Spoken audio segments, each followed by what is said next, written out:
തേങ്ങയിടുന്നതിന് നിയന്ത്രണം ഏർപ്പെടുത്തുന്നു എന്ന വിചിത്ര ഉത്തരവുമായി ലക്ഷദ്വീപ് ഭരണകൂടം. തേങ്ങ ഇടാൻ പോലീസിൽ നിന്നും മുൻകൂർ അനുമതി വാങ്ങണമെന്നാണ് ഉത്തരവ്. വിവാദ ഉത്തരവിനെതിരെ വലിയ പ്രതിഷേധമുയരുകയാണ്. ഉത്തരവിന്റെ പകർപ്പ് റിപ്പോർട്ടിന് ലഭിച്ചു. ലക്ഷദ്വീപ് നിവാസികളുടെ പ്രധാന വരുമാന മാർഗമാണ് നാളികേരം. എന്നാൽ ആന്ത്രോത്ത്, കൽപ്പേനി ദ്വീപുകളുടെ ചുമതലയുള്ള ഡെപ്യൂട്ടി കലക്ടർ ഇറക്കിയ വിചിത്ര ഉത്തരവാണ് ദ്വീപ് നിവാസികളെ ആശങ്കയിലാഴ്ത്തുന്നത്. തേങ്ങ പറിക്കുന്നതിന് ഉടമയോ കരാറുകാരനോ 24 മണിക്കൂർ മുമ്പ് രേഖാമൂലം അപേക്ഷ നൽകണമെന്നാണ് വിവാദ ഉത്തരവ്. പോലീസിൽ നിന്നും ലക്ഷദ്വീപ് പൊതുമരാമത്ത് വകുപ്പിൽ നിന്നും അനുമതി ലഭിച്ചാൽ മാത്രമേ തേങ്ങ പറിക്കാനാകൂ. തേങ്ങ പറിക്കുമ്പോൾ മേൽനോട്ടം വഹിക്കുന്നവർ ഹെൽമറ്റും ഗ്ലൗസും ധരിക്കണമെന്ന വിചിത്ര നിർദ്ദേശവും ഉത്തരവിലുണ്ട്.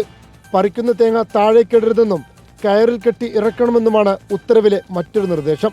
ഈ ഓർഡറിനെതിരെ നമ്മൾ ലക്ഷദ്വീപ് ബഹുമാനപ്പെട്ട ലക്ഷദ്വീപ് ജില്ലാ കളക്ടർക്ക് ഇത് എത്രയും പെട്ടെന്ന് വിഡ്രോ ചെയ്യാൻ വേണ്ടിയിട്ട് പരാതി കൊടുക്കുകയുണ്ടായി. ഡെപ്യൂട്ടി കളക്ടറുടെ വാഹനം നിയന്ത്രിച്ചതുമായി ബന്ധപ്പെട്ട പ്രതികാര ബുദ്ധിയാണ് ഉത്തരവിന് കാരണമെന്നാണ് ദ്വീപ് നിവാസികളുടെ ആരോപണം.